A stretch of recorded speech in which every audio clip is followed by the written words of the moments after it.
देख रहे हैं प्राइम टीवी, सच साहस सरोकार। नमस्कार, मैं हूं किरण, आप देख रहे हैं प्राइम टीवी।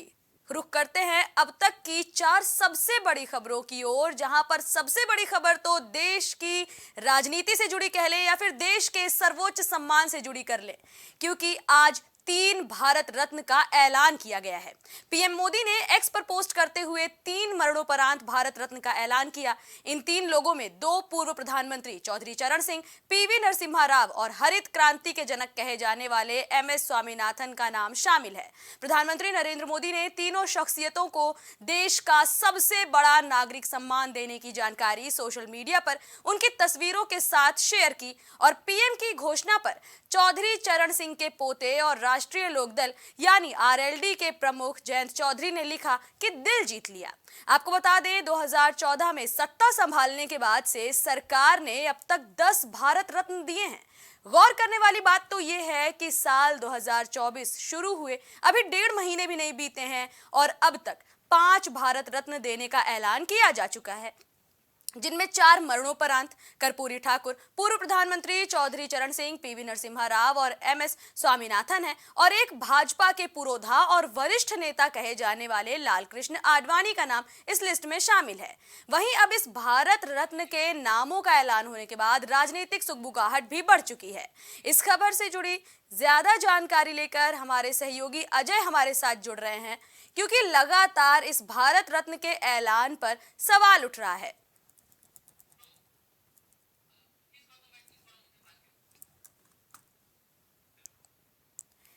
जब से इन 3 भारत रत्नों का ऐलान हुआ है, राजनीति से भी तमाम तरह के रिएक्शन सामने आ रहे हैं। हालांकि हर नेता, हर पार्टी इन नामों से खुश है। वहीं अगर चौधरी चरण सिंह को मिलने वाले भारत रत्न की बात करें तो सबसे ज्यादा खुशी आरएलडी के खेमे में देखने को मिल रही है। लगातार जयंत चौधरी की ओर से खुशी जाहिर की जा रही है। वहीं सपा सुप्रीमो ने भी इस बाबत अपनी खुशी जाहिर की है। लेकिन एक बड़ा वर्ग ऐसा भी है जो लगातार अब बीजेपी की राजनीति पर सवाल उठा रहा है, बीजेपी के प्लान पर सवाल उठा रहा है कि कहीं ये भारत रत्न एक बड़े वर्ग को साधने के लिए तो नहीं, कहीं ये भारत रत्न कई बड़ी पार्टीज का दिल जीतने के लिए तो नहीं। खबर से जुड़ी ज्यादा जानकारी के साथ हमारे सहयोगी अजय जुड़ रहे हैं। अजय, फिलहाल जो भारत रत्न का ऐलान चौधरी चरण सिंह के लिए हुआ है, इसे राजनीतिक नजरिए से कैसे देखा जा रहा है?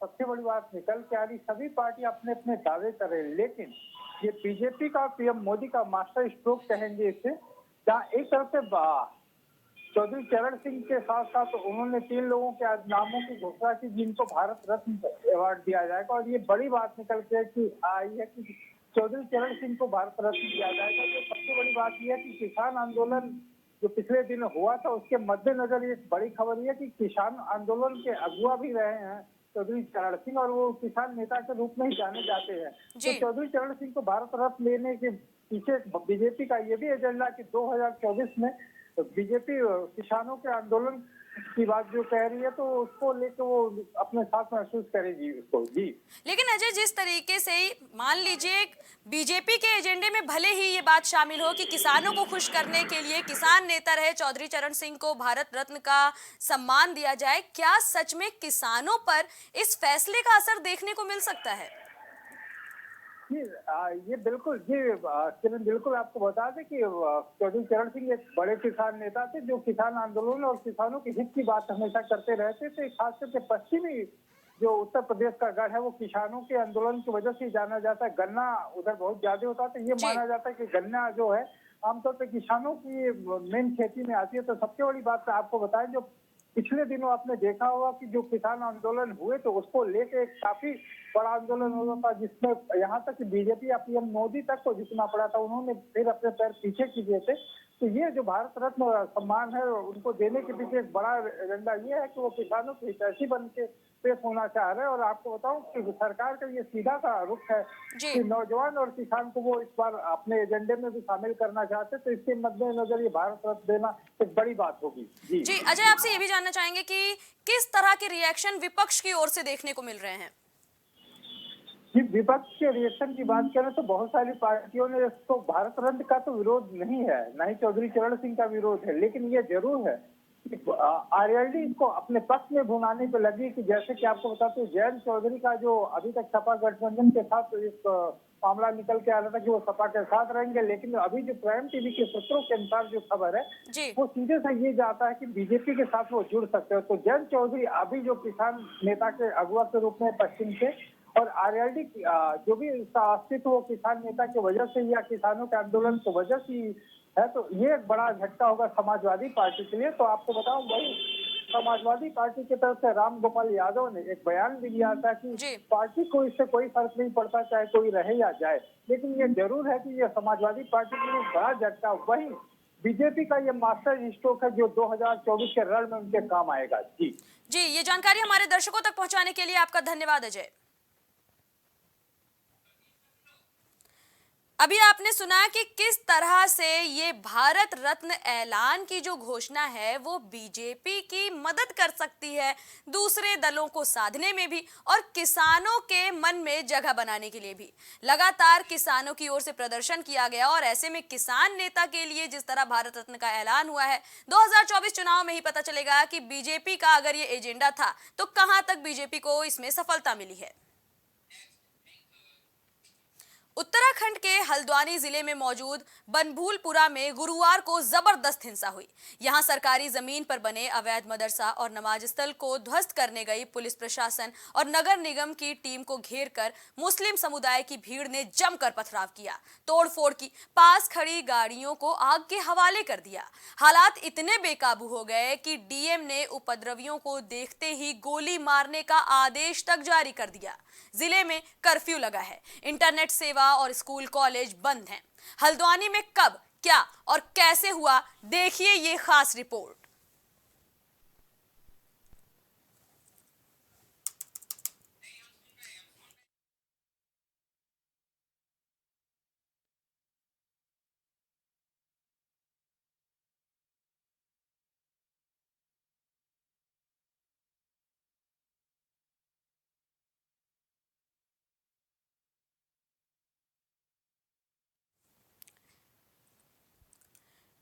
उत्तराखंड में जिस तरह की हिंसा को अंजाम दिया गया वो हर किसी के सोच के परी थी।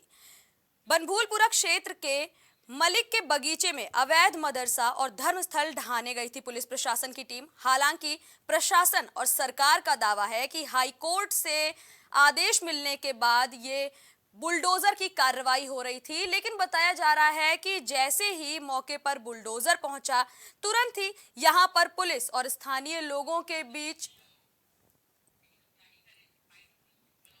बहस शुरू हो गई और बाद में ये मारपीट में तब्दील हो गई, जिसके बाद करीब 300 लोगों के घायल होने और तो और 6 लोगों की मौत की खबर सामने आई है।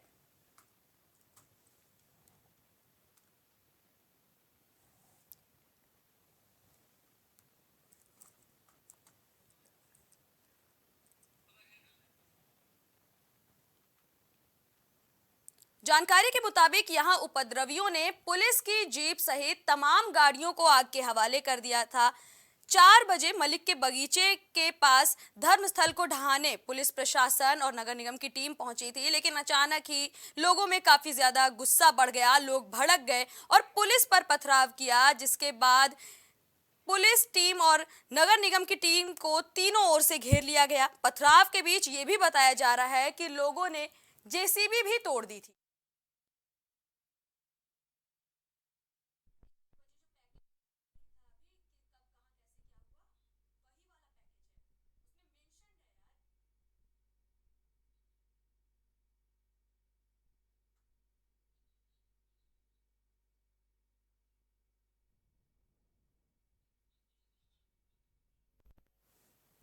बताया जा रहा है कि जिस वक्त लोगों ने टीम पर पथराव शुरू किया उस वक्त इस पूरे माहौल के दौरान सिटी मजिस्ट्रेट ऋचा सिंह भी घायल हुई, वहीं रामनगर कोतवाल भी घायल हुए थे। फिलहाल आप देखिए ये खास रिपोर्ट। सड़कों पर बिखरे पत्थर, रोने चिल्लाने की आवाजें, खून के छींटे और बचाव बचाव की आवाजें। किसने सोचा था कि देवों की भूमि से ऐसी भी तस्वीरें और आवाजें बाहर आ सकती है। लेकिन इस वक्त कुमाऊं का प्रवेश द्वार यानी हल्द्वानी, जहां कुछ ऐसा हुआ जिससे पूरे प्रदेश की शांति भंग हो गई। अब सवाल यह है कि आखिर किसने हल्द्वानी का सुकून और खुशी को छीन लिया। ये सवाल सरकारी सिस्टम से भी है, बनभूलपुरा के स्थानीय उपद्रवियों से भी है, जिस कारण शहर ने सड़क पर आज पत्थर, खून और बदहवासी देखी। 80 के दशक के बाद शायद ऐसा पहली बार हुआ जब सड़कों पर भयावह मंजर नजर आया, जहां कई घंटे तक हर तरफ पत्थरों की बारिश का तांडव चला। आग की लपटों और गोलियों की आवाज से पूरे शहर की जनता दहशत में थी। दरअसल हल्द्वानी के बनभूलपुरा क्षेत्र में अवैध रूप से बने मदरसे और मस्जिद को जेसीबी से ध्वस्त करने टीम पहुंची थी, लेकिन प्रशासन ने इस बात का आकलन नहीं किया होगा कि ऐसा भी कुछ हल्द्वानी में हो सकता है। जैसे जैसे कार्रवाई आगे बढ़ी, बड़ी संख्या में महिलाओं सहित गुस्साए स्थानीय निवासी कार्रवाई का विरोध करने के लिए सड़कों पर उतर आए। उन्हें बैरिकेड तोड़ते और विध्वंस की कार्रवाई में लगे पुलिसकर्मियों के साथ बहस करते देखा गया। जिस समय जेसीबी का एक्शन चल रहा था तो उसी दौरान भीड़ हिंसक हो गई और नारेबाजी करने के बाद पथराव करने लगी। देखते ही देखते पूरे क्षेत्र में हालात तनावपूर्ण हो गए। बुलडोजर चलाने पहुंचे प्रशासन पर उपद्रवियों ने जमकर पथराव किया। पुलिस ने आक्रोशित लोगों को शांत करने के लिए आंसू गैस के गोले दागे, लाठीचार्ज किया तो बवाल और बढ़ गया। इसके बाद रामनगर से अतिरिक्त फोर्स बुलाई गई और बनभूलपुरा थाने पहुंचने के बाद पुलिस ने फिर मोर्चा संभाल लिया। घुसने नहीं दिया गया, उसको सेव किया गया, लेकिन उसके जो खिड़की दरवाजे हैं, वहाँ जो फर्नीचर है, वहाँ जो अन्य सामान है, इवन पीछे से मॉब के द्वारा हथौड़े और घन से भी उसको तोड़ने की कोशिश करी गई थाने को।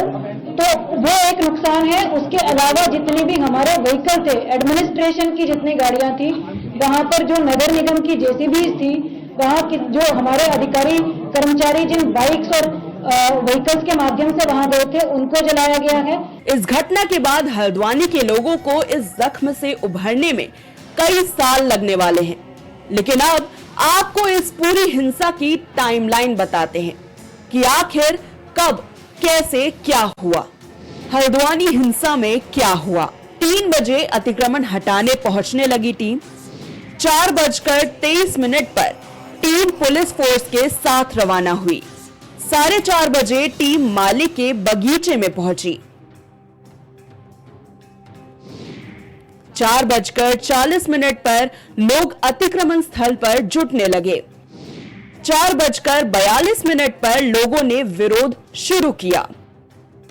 4:44 पर लोगों ने बैरिकेडिंग हटाना शुरू किया। 4:51 पर अराजक तत्वों ने जेसीबी रोकी।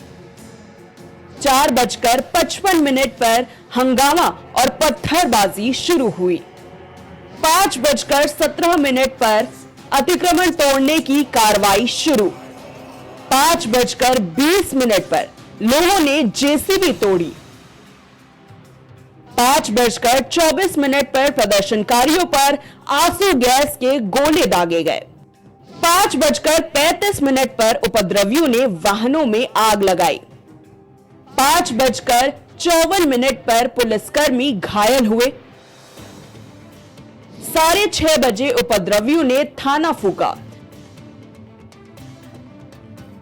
7 बजे घायल पुलिसकर्मियों को अस्पताल भेजा गया।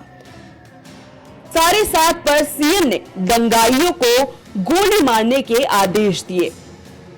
7:48 पर शहर में कर्फ्यू का आदेश जारी हुआ। 7:55 पर उधम सिंह नगर से और फोर्स हल्द्वानी पहुंची। 8 बजे इंटरनेट सेवा बंद की गई। समय बीतता गया, उपद्रवी और उग्र होने लगे, स्थिति आउट ऑफ कंट्रोल होने लगी और देखते ही देखते बवाल करने वालों ने थाने में आगजनी की और थाने को फूंक दिया गया। बवाल इतना बढ़ गया कि सीएम धामी ने हाई लेवल मीटिंग बुलाई हालात की समीक्षा की, जिसके बाद एक बड़ा आदेश दिया गया कि दंगाइयों को देखते ही उन पर गोली चला दी जाए। वहीं इस पूरे मामले पर कांग्रेस नेता हरीश रावत ने भी कहा कि वो चिंतित है। दोनों पक्षों को धैर्य से काम लेना चाहिए। है जो स्थितियां वहाँ पैदा हो रही हैं, मैं इस समय इस पे नहीं जाना चाहूँगा कि कौन दोषी है, कहाँ क्या गलतियाँ हुई हैं, लेकिन इतना अवश्य कहूँगा कि सभी पक्षों को शांति बनाए रखनी चाहिए और फिर से सौहार्द कायम करने की कोशिश करनी चाहिए। मैंने बहुत सारे लोगों से संपर्क किया है, लोग सारे हल्द्वानी के लोग जिनसे भी हमारी बातचीत हुई वो बहुत दुखी भी हैं और वो लोग प्रयासरत हैं कि लोग शांत चित्त होकर के व्यवहार करें और दोनों पक्षों को, प्रशासन को भी धैर्य और संयम रखने की आवश्यकता है। अभी तक इस हिंसा में 300 से ज्यादा घायल हो चुके हैं। 2 लोगों की मौत की खबर है। कर्फ्यू लगा है, स्कूलों के साथ इंटरनेट बंद है। लेकिन अब सवाल ये है कि शहर के लिए इस हिंसा ने एक ऐसा जख्म और दाग दिया है जिसे भरने में कई साल लग जाएंगे। विशुद्ध तौर पर कानून व्यवस्था का मामला है, जिसका आकलन करने में पुलिस और प्रशासन पूरी तरह फेल रहा। लेकिन लोगों ने हाईकोर्ट के आदेशों की जो अवमानना की है, ठीक यूपी की तर्ज पर उत्तराखंड में भी दंगाइयों पर कार्रवाई होगी, जिससे दंगाइयों से हर्जाना वसूला जाएगा। फिलहाल दावे किए गए हैं कि सब ठीक है, लेकिन जीवन वापस पटरी पर लौटने में कितना समय लगेगा ये कोई नहीं जानता। Bureau report, prime TV. Uttarakhand के हल्द्वानी जिले में हुई जबरदस्त हिंसा के बाद यूपी में भी पुलिस प्रशासन हाई अलर्ट मोड पर नजर आया। यूपी डीजीपी प्रशांत कुमार के मुताबिक सोशल मीडिया पर कोई भी अफवाह फैलाए या फिर सोशल मीडिया के जरिए अगर प्रदेश के सौहार्द को बिगाड़ने की कोशिश करता नजर आया तो उसके खिलाफ सख्त कार्रवाई होगी। उत्तराखंड से यूपी की सटी सीमाओं के जिलों में गुरुवार रात से ही पुलिस प्रशासन मुस्तैद है और पुलिस गश्त भी बढ़ा दी है। आज जुमे की नमाज को देखते हुए यूपी के सारे जिलों के पुलिस के आला अधिकारियों को अतिरिक्त मुस्तैदी बरतने के साथ ही संवेदनशील क्षेत्रों में कड़े सुरक्षा के प्रबंध रखने के निर्देश दिए गए थे।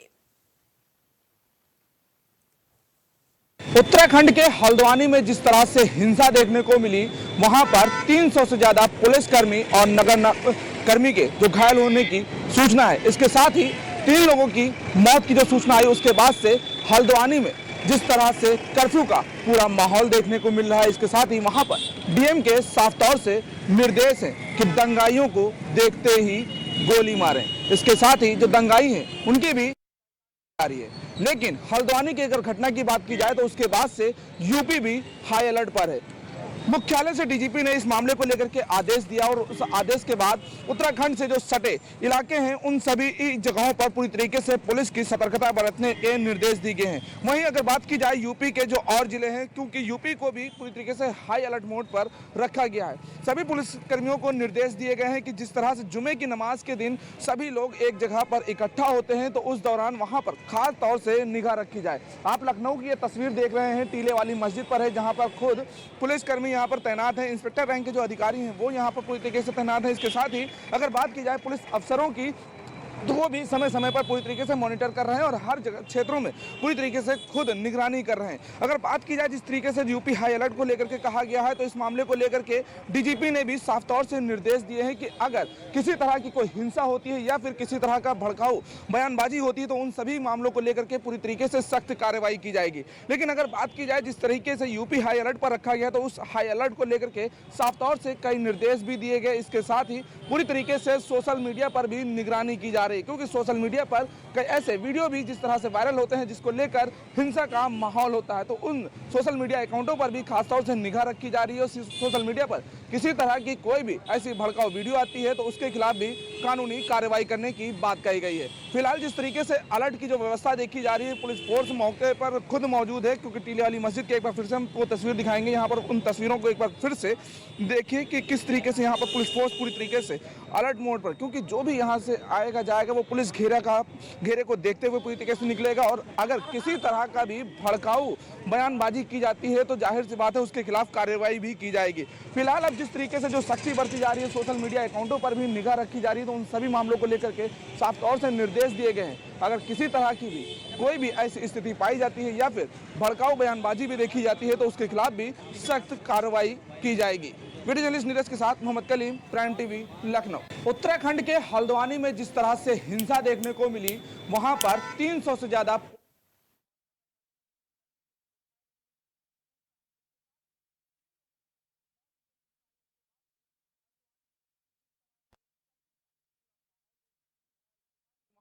डीएम के साफ तौर से निर्देश हैं कि दंगाइयों को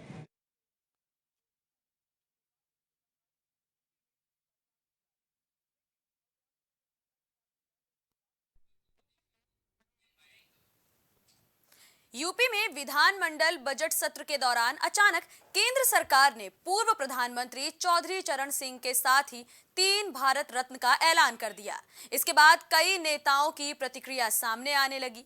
जयंत चौधरी ने जहां ऐलान होते ही दिल जीत लिया का कमेंट किया, वहीं अखिलेश यादव ने कहा कि हम किसानों का सम्मान करते हैं, हमारी मांग पूरी हुई है। लेकिन इसी दौरान अखिलेश से जब जयंत के एनडीए गठबंधन में शामिल होने से जुड़ा सवाल किया गया तो उन्होंने कहा कि जयंत से मेरी इधर बात नहीं हुई, जो कुछ भी है खबरों के जरिए ही मुझे भी पता चल रहा है। आपको बता दें, इससे पहले ओपी राजभर ने कहा था कि मैंने एक दिन पहले ही कहा था कि जयंत 12 तारीख को भाजपा का दामन थाम लेंगे। साथ ही इसके पहले सपा सुप्रीमो ने भी कहा था कि आरएलडी अध्यक्ष जयंत चौधरी काफी सुलझे हुए इंसान हैं, किसानों की लड़ाई के लिए जो संघर्ष चल रहा है वो उसे कमजोर नहीं होने देंगे। इसके अलावा शिवपाल सिंह यादव ने भी कहा था कि जयंत चौधरी हमारे साथ हैं, वो कहीं नहीं जा रहे, भाजपा के लोग सिर्फ अफवाह उड़ा रहे हैं। बहुत बधाई। और चौधरी चरण सिंह जी के लिए मांग समाजवादियों ने भी की थी अभी कुछ दिन पहले, आपको याद होगा। और जितने लोगों को भी भारत रत्न मिला है, मैं उनको बहुत बधाई और शुभकामनाएं देता हूं। सर, जयंत जी से कोई बात हुई है? इधर बात नहीं हुई है, और जो बातें हो रही है वो सब अखबारों में छप रही हैं, तो आप ही के माध्यम से हम लोग जानकारी पा रहे हैं। इससे जितने भी किसान नेता और जितने भी दलों ने जो समय समय पे मांग की थी, उन सबको बधाई और धन्यवाद, जिनकी के परिणाम आज दिखाई दे रहा है कि देश के पूर्व में रहे प्रधानमंत्री, किसान नेता, और उन्होंने पूरी जिंदगी अपनी लगा दी थी गरीब किसान को खुशहाली के तैयार हो भाजपा के साथ हाथ मिला रहे हैं। देखिए, कोई कसर रहती है। आज मैं किस मुंह से इनकार करूं आपके सवाल, जो आपने बात पूछी। बहुत बधाई। और चौधरी चरण सिंह जी के लिए मांग समाजवादियों ने भी की थी अभी। लगातार आ रही सियासी अटकलों के बीच पहली बार जयंत मीडिया के सामने आए और उन्होंने इशारों में कह दिया कि अब कोई कसर बाकी ही नहीं है। खबर पर हमारे साथ सहयोगी राजेश जुड़ रहे हैं। राजेश, जिस तरह से जयंत ने मीडिया के सामने कहा कि अब कोई कसर बाकी नहीं रह गई है, तो क्या जल्द ही ऐलान हो सकता है कि जयंत ने एनडीए का दामन थाम लिया? बिल्कुल किसान, अगर जहाँ तक बात करें हम जयंत चौधरी की, तो आज जो प्रधानमंत्री ऐलान किया है चरण सिंह को, तो उससे साफ साफ जाहिर होता है कि सामने जो जयंत चौधरी और बीजेपी की बात चल रही है, तो उस पर मुहर बिल्कुल लग गई है। और दूसरी चीज आपको ये भी बता दें, अखिलेश यादव ने कहा है कि एक किसानों का सम्मान है। और एक चीज आपको और बता दें कि अभी सुभाषपा अध्यक्ष जो ओम प्रकाश राजभर है, उन्होंने बयान दिया था कि 12 तारीख को जयंत चौधरी जो है बीजेपी में शामिल हो जाएंगे। तो बिल्कुल बात सही है, तो सामने आ रही है कि जयंत चौधरी जिस हिसाब से जयंत चौधरी ने शुक्रिया अदा किया है, इससे साफ साफ जाहिर है कि जयंत चौधरी बीजेपी में शामिल होने जा रहे हैं। जी राजेश, ये भी जानना चाहेंगे कि आरएलडी के एनडीए के साथ जाने पर इंडिया गठबंधन या फिर सपा को कितना नुकसान उठाना पड़ सकता है? जी किरण, अगर हम बात करें इंडिया गठबंधन की तो बिल्कुल जाहिर सी बात है कि इंडिया गठबंधन में अगर आरएलडी के प्रमुख जो है जयंत चौधरी अगर बीजेपी का दामन थाम रहे हैं तो पश्चिम यूपी में बिल्कुल जाहिर सी बात है कि पश्चिम यूपी में इंडिया गठबंधन को नुकसान उठाना पड़ सकता है, क्योंकि 6 से 7 सीटों पर जयंत चौधरी का बहुत ही अच्छा दबदबा रहा है पश्चिम यूपी में। तो अगर इस तरह से जयंत चौधरी बीजेपी में शामिल होते हैं तो जाहिर सी बात है इंडिया गठबंधन को पश्चिम यूपी में नुकसान उठाना पड़ेगा। भारत रत्न का ऐलान चौधरी चरण सिंह के लिए करने के बाद बीजेपी को 2024 लोकसभा चुनाव में कितना फायदा मिल सकता है? किरण, जहां तक बात करें भारत रत्न देने की तो बिल्कुल बात सही है। भारत रत्न देने से उत्तर प्रदेश में एक बहुत बड़ा खास मैसेज जाएगा, क्योंकि चौधरी चरण सिंह जो है वो गरीब और किसानों के मसीहा कहे जाते थे। तो जाहिर सी बात है कि किसानों में, गरीबों में एक अलग तरह की छवि जाएगी यूपी को लेकर। तो इसी यूपी को लेकर 2024 के लोकसभा के चुनाव में साधने के लिए प्रधानमंत्री मोदी ने ऐसा कदम उठाया है। तो इससे बहुत बड़ा संदेश उत्तर प्रदेश में जाने वाला है। जी, इस खबर पर हमारे साथ जुड़ने के लिए आपका धन्यवाद राजेश।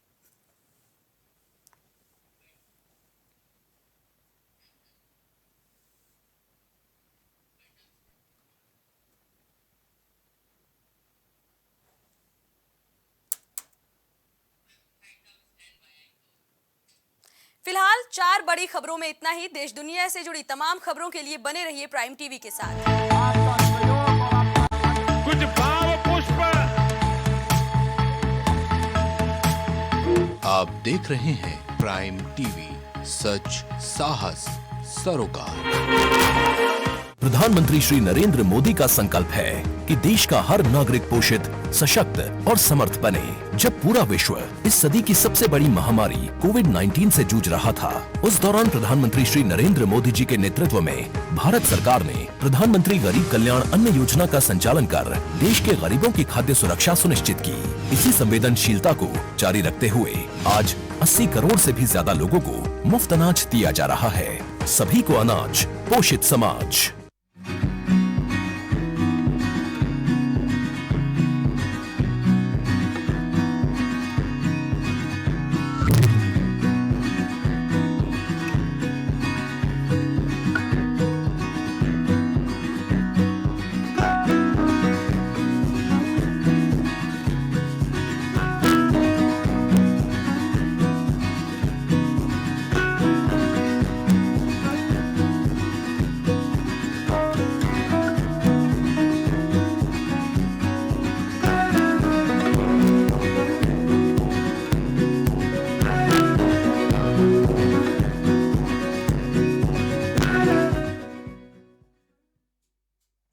अगर आप करना चाहते हैं अपने बिजनेस को प्रमोट, तो इसके लिए आपको चाहिए होगा एक सपोर्ट।